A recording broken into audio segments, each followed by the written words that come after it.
So my title is minister. I do ministry.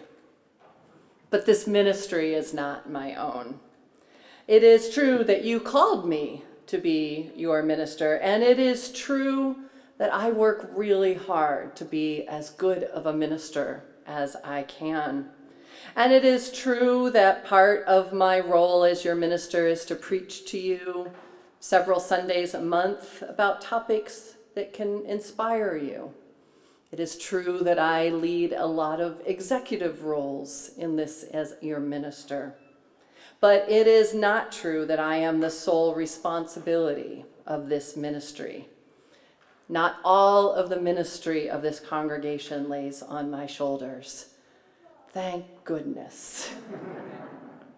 This ministry actually does belong to all of us. One person cannot shape it. And there have been many ministers in this congregation. Many of you have seen, many ministers.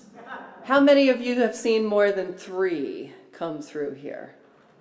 How many of you have seen more than 5? Yeah. It's not about me. This congregation has carried on long before me and will carry on long afterwards. And no, I'm not planning on going anywhere right now.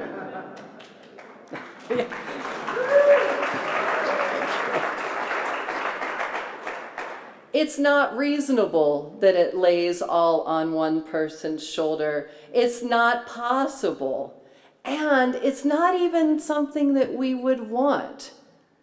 Because this ministry is about what we shape together. It is about community. It is about what we are making. We share all of these expectations of what this community is, not just with me, but with each other, through the covenants that we were just talking about ways of seeing how we can be in this community that is how we wish the wider community could be. We share each other's journeys and we help each other along their journeys. So Gary talked a few things about what he thought some shared ministry is. I'm telling you that it's not all my ministry. I actually thought as part of this experiential service today that I might turn it over to you all and have you talk about shared ministry. If I say shared ministry, what does that mean? Now I want to make a couple caveats. Do not get closer to somebody that you don't want to. That is fine. If you don't wish to engage with another human being, that is also fine.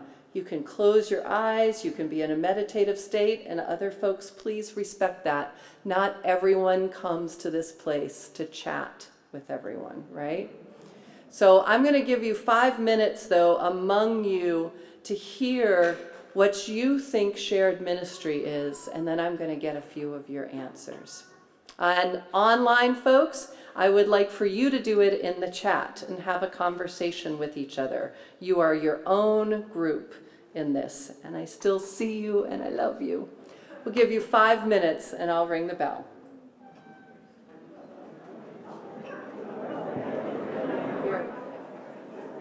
I know it wasn't very long, but did you have a nice conversation?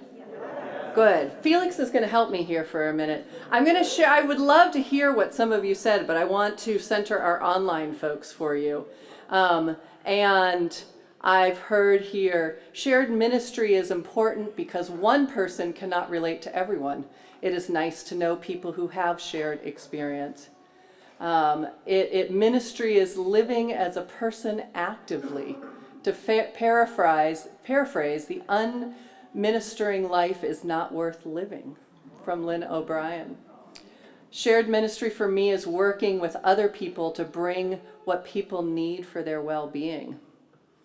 And Donna says, it's like feeling like you are home in safekeeping with our wonderful leaders and so many others, taking part in service and learning as much as you can teach and share. Thank you for helping me, Felix.